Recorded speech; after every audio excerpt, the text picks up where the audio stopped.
Welcome to Ty Sports Picks 24. You see it on the screen. Ty Sports Picks 24. Thank you guys for joining me again. We're kind of upgrading. We're now live on StreamYard. I hope you guys continue to donate so we can grow the channel. Let me pull up the ticker. So now you see the Twitter, the TikTok, the Instagram is all at Ty Sports 24. Ty Sports Picks 24 is down at the bottom of the screen. So you see it at the bottom of the screen. It's TY Sports Picks 24, Instagram, Twitter, and TikTok. To donate to the channel, you see at the bottom, you see the Cash App. It's $ TY Rebel 22. So you'll see that all show. Okay, so now let's get to the picks. I know you guys had a great day if you put those picks in, those 3 picks, those 2 picks. Yesterday we did pretty good, so let's pull up the picks. So now in the MLB, we have the first game only because it's a doubleheader. We have the New York Yankees. Then that's money line. Then we have the San Diego Padres money line, Arizona Diamondbacks money line. Then we have the Chicago Cubs money line, Houston Astros money line, and then finally the St. Louis Cardinals. Yeah, I'm thinking about San Antonio basketball. That's over with. Yeah. So again, see it on the screen. You got the New York Yankees game 1 money line. You got the San Diego Padres money line. You got the Arizona Diamondbacks. You got the Chicago Cubs. And then you also have the Houston Astros and you have the Cardinals. So it's pretty good to see you guys again. We got a lot of topics we're going to hit on. Let me get my notes ready. We got the HBCUs for all those Florida A&M Rattlers, the Southern. What are the Southern? The Tigers? Sorry if I'm wrong. I think Southern are the Tigers. Or the Jaguars. Yeah, the Jaguars. Then we got Jackson State. So this is going to be a great day for you guys. Sorry I'm a little nervous. You know, I'm not used to StreamYard, so we're switching it up. I'm kind of getting used to everything. But first, we're going to hit on the power rankings. We're going to be all over with the HBCUs today, but I wanted to touch on the power rankings on NCAA.com because something that's very strange for some odd reason, they have Alabama State, my cousin's school, and my other cousins not alma mater because they transferred out and went to FAMU, but I got a little cousin at Alabama State. So, yeah, sorry, the Killer Bees, them Hornets, they coming this year. They say Alabama State is the number 1 team entering 2024. As far as HBCUs go, they are 95% confident that the Hornets will again have a top 5 defense in the SWAC and a top 25 defense nationally in FCS. Now, you know, they're not FBS, which is football bowl subdivision. That's like Division 1. They're Division 1 AA, which is FCS, because they were on football championship subdivision because they had a playoff way before the playoff that we have with the FBS, but there's still majority bowl games in FBS. So when you hear FCS, think about strictly playoff. You know, that's like the Delawares, the Montanas, and the HBCUs, the FAMUs, which we're going to get to. So head coach Eddie Robinson Jr. has consistently made sure his defense performs, and the addition of Rico Desir has basically pumped the defense to another level. And it should lessen the loss of Colton Adams, which is a great player they had last year. Now, number 2 is still not FAMU. Do you know they have North Carolina Central as the number 2 team? They're basically saying that the eye in the sky doesn't lie. And what Walker Harris put on film against Mississippi Valley State last fall in his long start was impressive. Harris replaces Davis Richards under center for North Carolina Central, team that has had they're 2 years removed from the Celebration Bowl victory. So, you know, they beat down on Jackson State in the Celebration Bowl, but then last year was FAMU was those Rattlers. Speaking of Jackson State, they're coming in 3rd. It says Jackson State opens the season ranked number 3 in the rankings. They have the new head coach since Prime's left. If you don't know, it's T.C. Taylor. He enters year 2 at the helm. And they say that late in the year, they had great success with their quarterback, Jacobin Morgan, who actually completed 67% of his passes for 842 yards and 10 touchdowns. He only threw 1 interception in 6 games. So that's spectacular numbers, you know, especially when you're switching in the middle of the year and you're becoming a starter and you weren't expecting that. You were a backup. That's big time. You know, he also ran for 150 yards and 6 touchdowns. So not a lot of yards, but a lot of touchdowns for a quarterback. You don't want to see a quarterback getting 1,000 yards, 500, 800 yards, because that means the offensive line is blocking, and he's putting himself at risk. Just like how we spoke on the NFL quarterback, Daniel Jones, putting himself at risk yesterday. You know, you got to think about the team because you're the CEO of the organization. Now, to all of my Southerners. Well, no, I'm sorry, not my Southerners, my Floridians. I'm sorry. We got one more team before FAMU. You know, I'm excited. You know, I come from a FAMU family, but Howard is actually number 4. They're actually the defending MEAC champs, and they made it to their first Celebration Bowl last year. Gone is the talented yet inconsistent quarterback Quentin Williams, but whoever replaces him can lean on a good offensive line, which is very important. And then they'll have the best group of running backs in HBCU, led by Jerry Hunter and Eden James. I think Eden James is Edrin James' son, if I'm not mistaken. He actually was a D1 recruit, but he decided to go FCS instead of FBS. But, you know, especially at running back, they can still get you to the league, especially with a Hall of Fame dad. On defense, they have Kenny Gallup, which you're going to see. He's preseason All-American. He's a top 10 safety in all of FCS. And Carson Hinton excels at nickel. So they got a lot on defense and offense. Now, finally, what I've been waiting for, what a lot of y'all have been waiting for if you're from Florida, because you know I'm everything Florida. FAMU Rattlers. It is not just the band, it is the football team, and they being disrespected because they won it all last year. They were the HBCU national champs, but they lost their coach, He went to North Carolina. But hey, one guy don't stop the show, especially that Rattler show. They're the defending Celebration Bowl champs of 2024, but in the preseason ranks, they're coming in at number 5. They lost Willie Simons, and they also lost Conference Player of the Year Jeremy Mosa and linebacker Isaiah Major. Jeremy Mosa was their quarterback. The Trenches took a hit defensively with the loss of Anthony Dunn Jr. and Gentle Hunt. Yeah, he playing defensive line. He can't be too gentle, so don't be fooled by that name.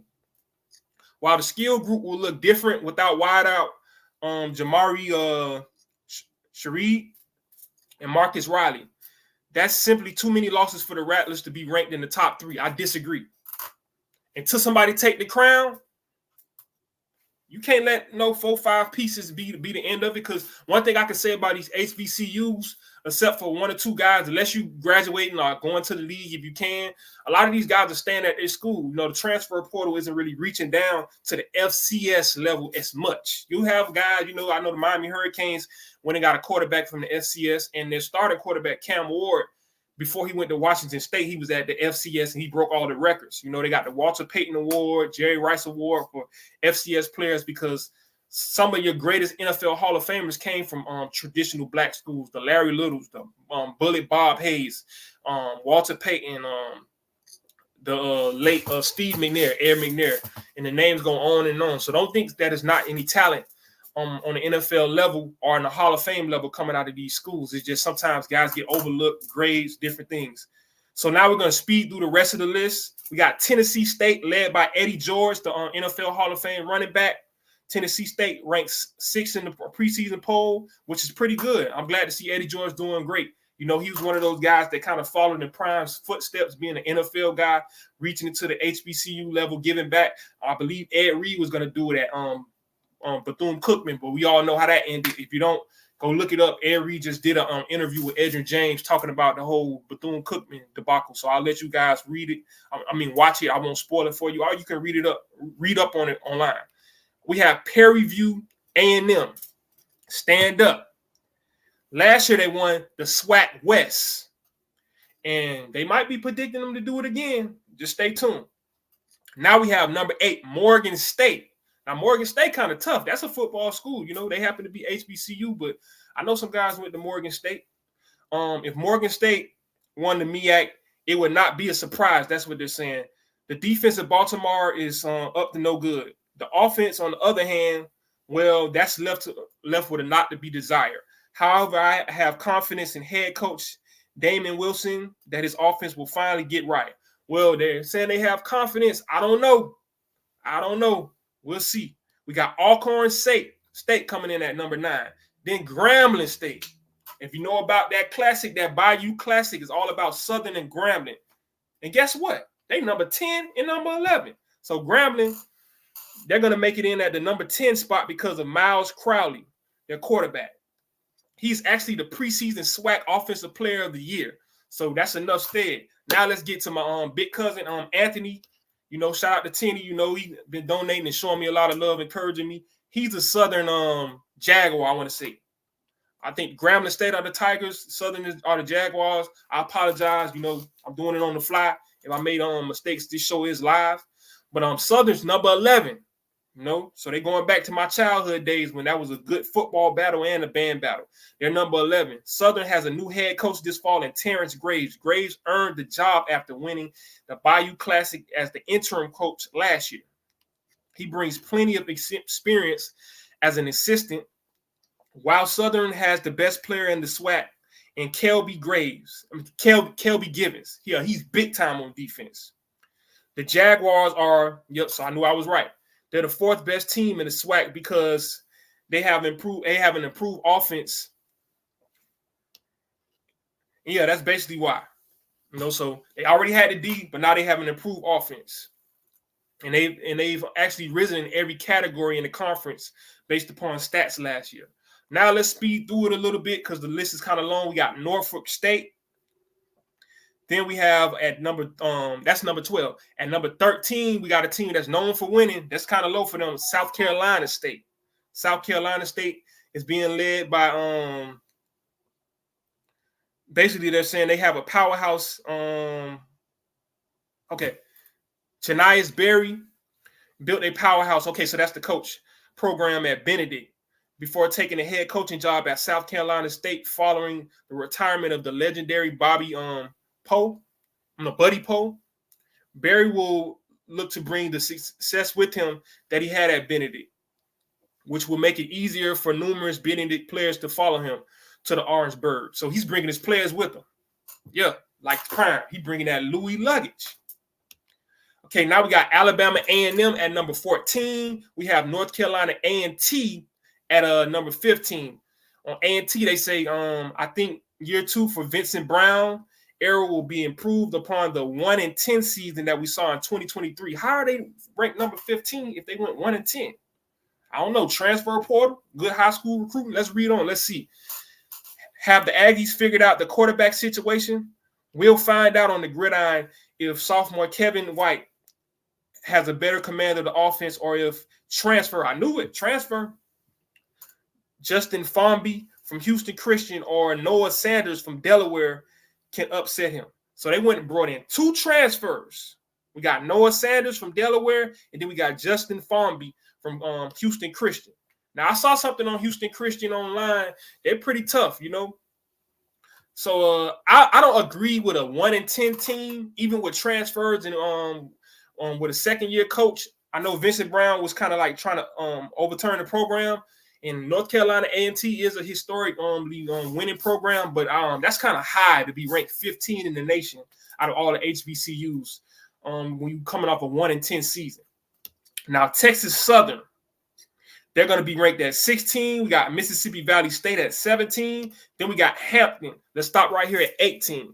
Not showing favoritism, but I'm just speaking on teams that I know have big names and large followings. People want to know about it, but you can go look up the article on your own. If you feel like I've skipped over your team, I'm just trying to get everybody in a timely fashion. Now, Hampton, it says, has one of the best running backs in the HBCU league. Well, in HBCU football, Elijah Burris. Hampton also has it's kind of hard to see. Okay, it's saying Hampton also has Trent Boykins because at head coach because they fired their last coach Robert Pronti. Against a tough CAA schedule and a non-conference slate that features 2 top 10 HBCU teams. That's why they're ranked as low as 18 because they could be ranked a little bit higher, but I guess they feel like they're not sure how they'll deal with the coaching change mid-year in the middle of spring in April, and also with the tough schedule. It'll be an uphill battle for the Pirates, they're saying. But they do have Elijah Burris. You know, he's big time.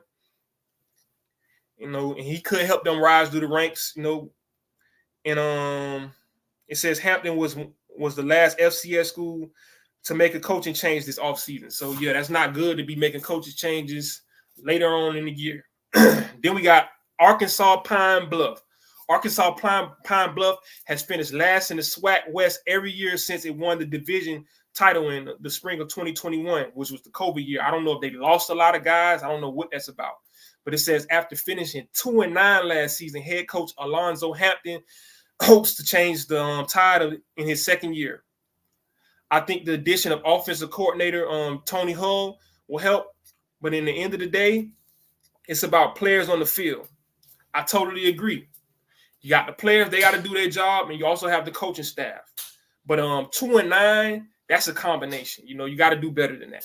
Then Bethune-Cookman, for all our Florida natives watching, stand up. Bethune is a historically winning program. It seemed like them and FAM have switched spots.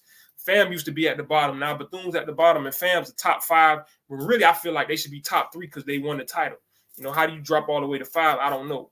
New coach or not, because he already was on the staff. But Bethune-Cookman opens the season with 2 FBS. FBS, that means Division I opponents.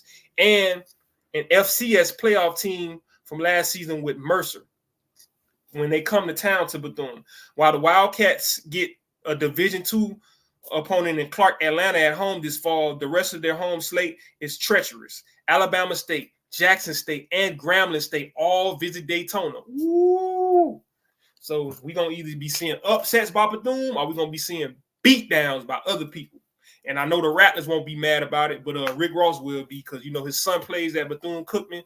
So, yeah, they now the Bethune-Cookman MMG Wildcats. Yeah, they might have to put some of that MMG money into the program to get them some better players and coaches. Delaware State finished last in all of HBCUs last year. They were 1-10. And see, that's what I'm saying about some of these other schools that are 1-10 and 2-9. Why are they ranked so high? Because Delaware State is ranked all the way at the bottom, 21. Yeah, 21 no Savage. You know what I mean?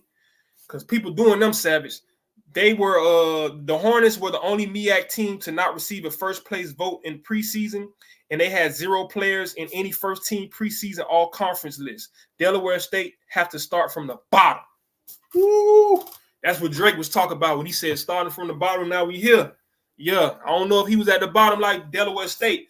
But now let's move on to like some superlatives. I know I kind of was, a little nervous, the StreamYard thing. I'm just trying to work the new system. I apologize if it's not going as smooth as you guys used to, but I'm glad that you guys tuning in and being with me.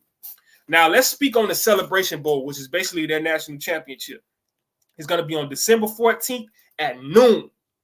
Don't miss it. December 14th, Saturday at noon in the Mercedes-Benz Stadium in Atlanta. So, a lot of black folks in the South, if you're not in the East Coast and the West, get a quick flight to Atlanta. It should be cheap. And I hope to see you guys there. I don't know if I'll be there. If not, I'll be watching from home. It's going to be on ABC and on ESPN. So it's big time because, this is a big-time championship game. A lot of players from the Celebration Bowl may get a chance as an NFL free agent. Or, they may get drafted or go to the UFL, or this may just be your last time to see your favorite HBCU player. So, you want to support. Over the last 3 years, we had Florida A&M. They were the SWAC winner, and they actually beat the MEAC winner, Howard, 30-26. So that was a close celebration on bowl game, a great game. The year before, it went to overtime with North Carolina Central, a MEAC champion beating the SWAC champion, Jackson State. Because remember, Coach Prime left early, and I believe he took Shador with him, so Jackson State was kind of shorthanded. No, I'm wrong. I think Shador played in the game, but just no Coach Prime because he had to get ready for Colorado. So they lost, but they didn't get embarrassed like the year before. So they lost 41-34 in overtime. Then in 2021, South Carolina State, this is before they fell off, like we were saying in the power rankings. They won the MEAC and won 31-10 over Jackson State. That was an embarrassment. So Jackson State, they're trying to get back to the top just so they can redeem themselves after 2 championship losses. And then, FAMU's trying to defend their title. South Carolina State is trying to just get back into it. North Carolina Central's trying to get back into it. So it's a lot going on. Howard's bringing a lot back. They were the runner-ups last year. But let's just get into some of these all-conference talk. Yeah, sorry about that. I know I'm usually a little crisp. You guys work with me today. Sorry about. Okay, now FCS. This is all of FCS. HBCUs included, excluded. The Delawares, the Montanas, North Dakota, South Dakota states. So these guys are getting recognized for preseason All-American. Let's give it up for those guys. First is linebacker Eric Hunter from Morgan State. Way to go. It's one thing to get crowned after the season, but they're recognizing you for your last year accomplishments by making you preseason FCS All-American first team. Then Kenny Gallup, we already spoke on him. DB from Howard, backbone of that defense. First team FCS preseason All-American. And that speaks a lot for the NFL draft stock, because now you have the eyeballs on you. Then second team, another guy that maybe have a pro future. Kelby Givens from Southern. Shout out to Southern, the defensive lineman. He's going to wreak a lot of havoc, especially in that Bayou Classic. Then we got DB Kendall Boiler from FAMU. Go Rattlers. Then on the third team, we got offensive lineman Nick, Tasty or Tasty? I'm gonna say Tasty. I don't want to call a man Tasty. I'm sorry if that's your name. I apologize. South Carolina State. So that's part of that offensive line that they were bragging about. Then we got defensive lineman Malachi Bailey from Alcorn State. So way to go, Malachi. Your third team preseason All-American. Let's make that first team. Then we got defensive lineman Elijah Williams from Morgan State. Great job, Elijah. Then we got Rico Desir from Alabama State. Shout out to them Hornets. Yeah, I've heard a lot about him. We're going to see what Rico can do. Can he wreak havoc? All right. And then we got punt returner Robert McMinn from Alabama State. So a whole lot of Alabama State on this preseason All-American list. Now let's touch on players of the year. For the MEAC, offensive preseason player of the year is running back Jared Hunter from Howard. So they told you, Howard coming. Then the safety on the defensive side for the defensive player of the year is, again, a Howard player, Kenny Gallup Jr., safety.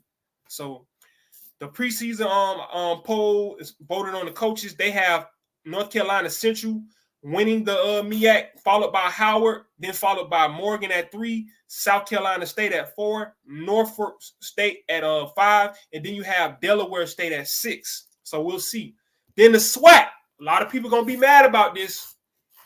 Preseason Offensive Player of the Year, quarterback from Grambling State, Miles Crowley. Preseason Defensive Player of the Year, defensive lineman from Southern, Kelby Givens. That's not a problem. But the problem is, excuse me, they split them up into two divisions, still not giving FAMU their credit.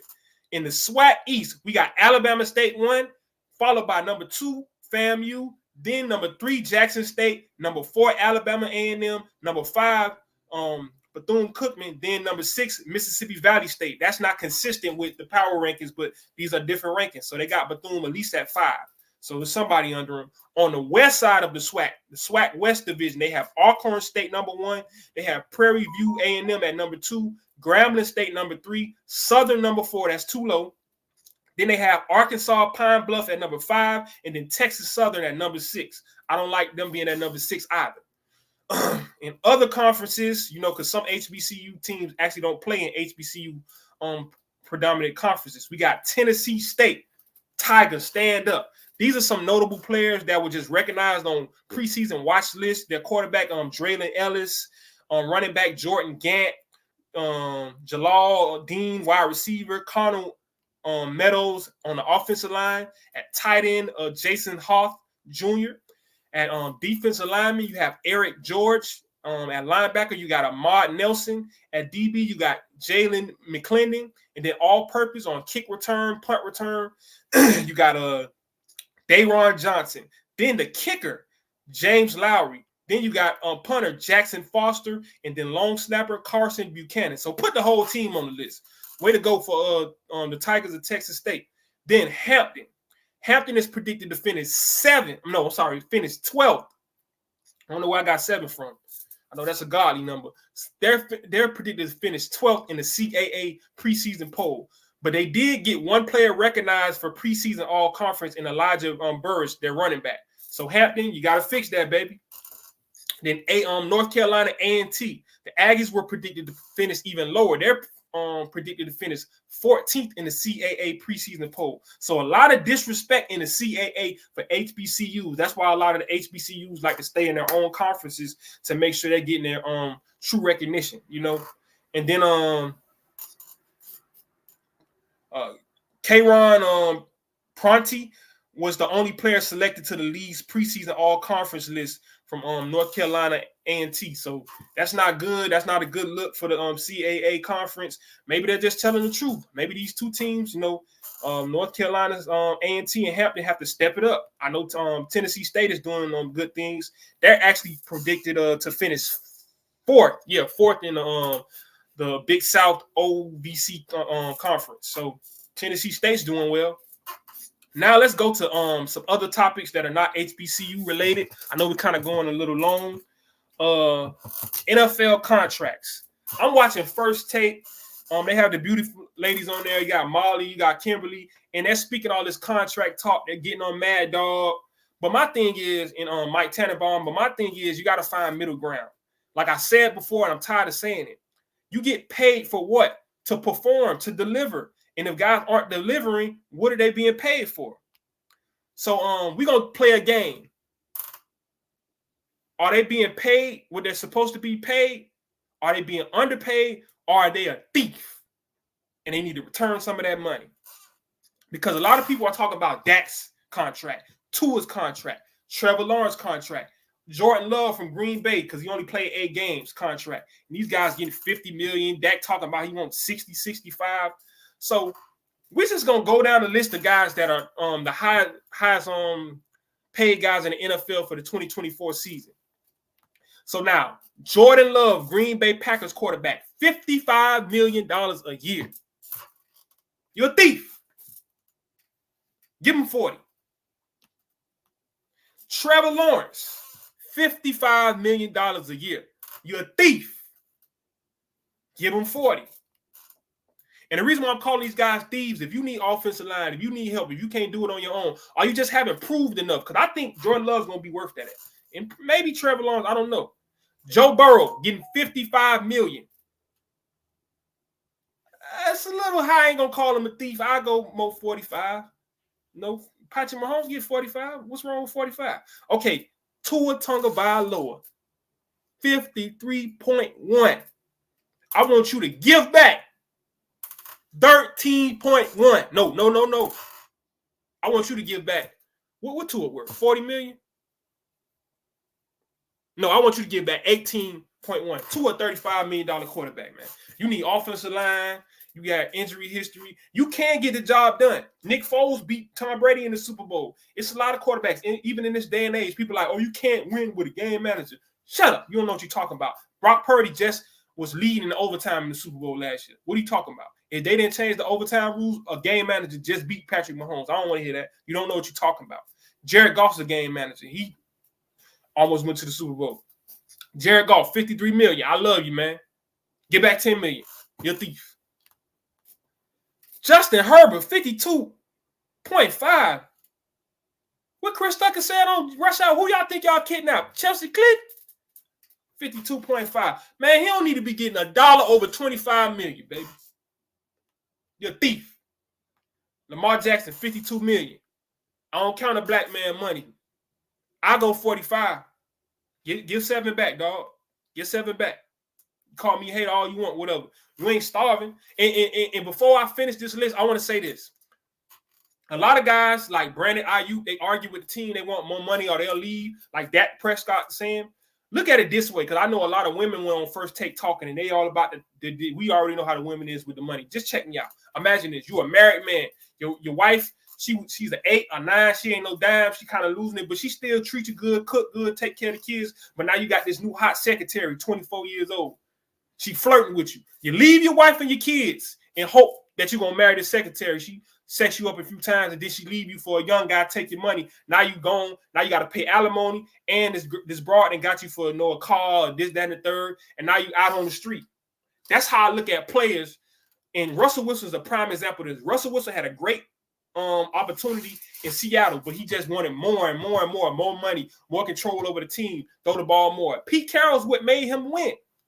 He didn't want to respect the running game and the defense. He go to Denver, chasing after waterfalls like TLC State. Yeah, you guys got to stick to the streams you used to. Stop chasing waterfalls. But anyway, he's chasing waterfalls, and what happened?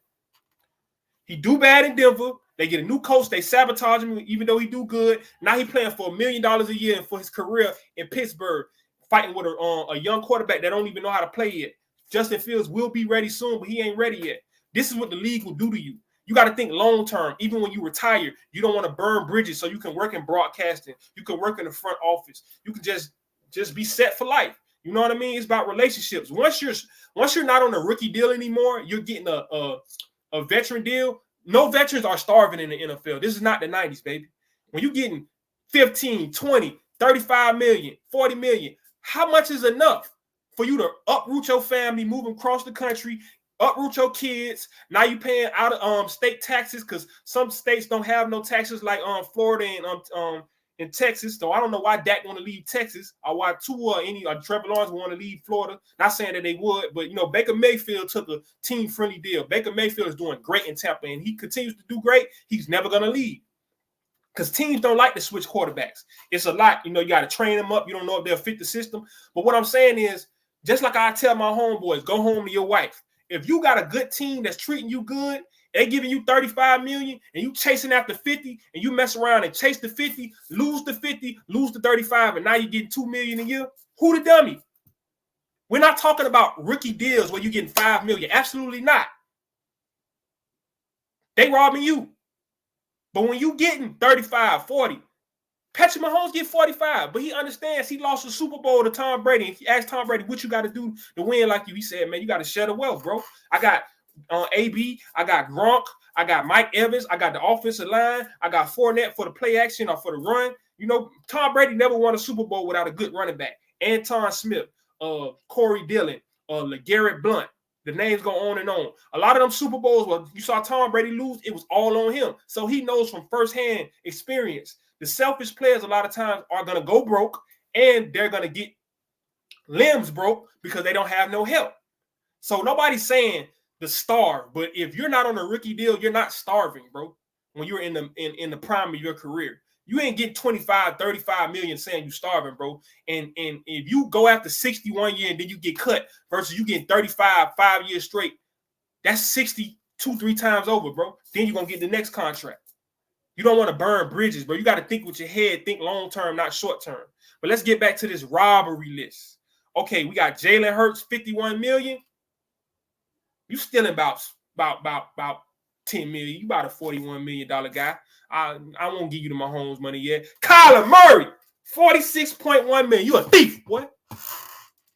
You need to give back about I almost said 30. You need to get $20 million back. You just like Justin Herbert. You're a $26.1 million quarterback. You can't even stay healthy. Deshaun Watson, he's a thief, but I like that. I like his thievery. Get back 16. You getting $46 million, dog. We don't even know you if you still good because you played horrible the last 2 years. You were suspended, but they kind of railroad you. I know how they did you, but you got to bounce back, baby. You ain't worth no 46 right now. You worth 30. You need to get 16 back. Patrick Mahomes, 45 million. They stealing from him. But he say they not stealing because he got an offensive line. He got that running back. He got that defense. Because a lot of people say Patrick Mahomes did it on his own because he won the Super Bowl. You were not watching the game. You just looking at the stat line.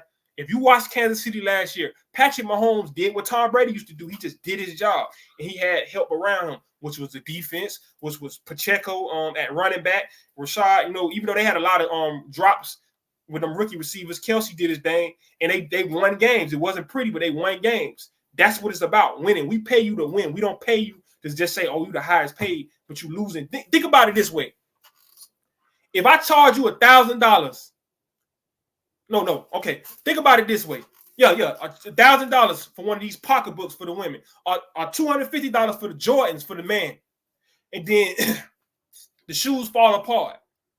You're going to want your money back, right? The pocketbook, you find out it's a fake, it's a knockoff. You're going to want your money back, right? So why do everybody feel like this team should pay 50 and 60 million to a guy that can't beat Patrick Mahomes, and Patrick Mahomes don't get paid that? Make it make sense. Oh, this is the market. This is the market. No, this is confusion, baby. Let's get back to this list. Kirk Cousins, $45 million. He didn't kind of earn that over the years. You stealing about 5, baby. You stealing. Okay, see what I'm saying? Josh Allen, they say he right under Mahomes. He getting $43 million. Perfect. Your boy Matt Stafford getting $40 million. Super Bowl winning quarterback. Perfect. Dak Prescott, 40. You could bump up to 45. No, you need to stay at 40, dog. You really need to re-up and get the same contract you got. You a $40 million guy until you start winning more. Daniel Jones, $40 million. I'm better than him at quarterback, and I can't throw. And I don't want no smoke with you. I see you throwing hands in training camp. Me no want to box you. Me no want to rock with you, rude boy. Me no want to rock with you. Yeah, Daniel Jones, he might be boxing soon. You might be seeing him on Friday Night Fights on ESPN, and he can get $40 million if the fight. But for play quarterback, you're a $20 million quarterback, baby. And that's being nice. You might be a $15 million quarterback. Aaron Rodgers, he only getting 37.5. You want to know why? Because he's trying to win. Now, people say, oh, he already got his money. Bro, that's 37.5. That's a pay cut. Derek Carr, 37.5. You're a $30 million guy. You still about 7.5. Okay, Justin Jefferson, wide receiver. We're going to finish this tomorrow. I'm going to stop right here. He's a wide receiver. He getting $35 million a year playing wide receiver. The thing about a wide receiver is I seen more running backs affect Super Bowl teams than wide receivers because they can always double cover you and take you out the game. I don't know about paying that type of money to no wide receiver. I feel like 25 is the ceiling for me, baby. I don't think you stealing. I just think that position, they tripping, man. Y'all got some cold agents. But that's going to be the show for the day. I thank you guys for joining me. You know, get in the comment section. Tell me why I'm right. Tell me why I'm wrong. You know, I just want to know what you guys think, you know. And look at the bottom ticker on all platforms, Instagram, Twitter, and TikTok. It's Ty Sports Picks 24. At Ty Sports Picks 24. Also down at the bottom, please donate to the Cash App so we can upgrade the channel. You see them on StreamYard now. I want to get a lot of effects and backgrounds and everything. It's going to come around again. The Cash App, it says, donate to show. Cash App is $TY Rebel 22. $TY Rebel 22 at the bottom. At the bottom. Oh, see what I'm saying? I'm learning. At the bottom right here. $. Hold on. Here you go. Wait for it. $TY Rebel 22. $TY Rebel 22. Donate to the Cash App. So I'm thankful for you guys joining me. I'm gonna do better tomorrow. I was kind of stuttering, you know what I mean? I don't usually do that. I know you guys are used to me being smooth, but you know, even players mess up, you know. But thank you guys for joining the show. Lock in the picks. If you don't remember the picks, I had them up on the screen. Let me pop them up again. And this is why we need StreamYard. We got New York Yankees, game 1. San Diego Padres, only game of the day. And then we got Arizona Diamondbacks, Cubs, Houston Astros, and the St. Louis Cardinals. So New York Yankees. I'm trying to follow. Okay, New York Yankees, San Diego Padres, Arizona Diamondbacks. Okay, I got to get used to this. Chicago Cubs, Houston Astros, St. Louis Cardinals. Because, see, the thing with this, your right is your left is your right. You know what I mean? And also look at the pictures on the wall. We got Florida State up here. We got Georgia Tech, Clemson, Ole Miss, Boise State, Tyreek Hill. We got Tom Brady at Michigan, Ray Lewis, the U. You know, we got all. So we building up. You know, so I need the funds so I can fund the product. So thank you guys for liking, sharing, share with your friends and family members. The subscribers are going up. I appreciate the support.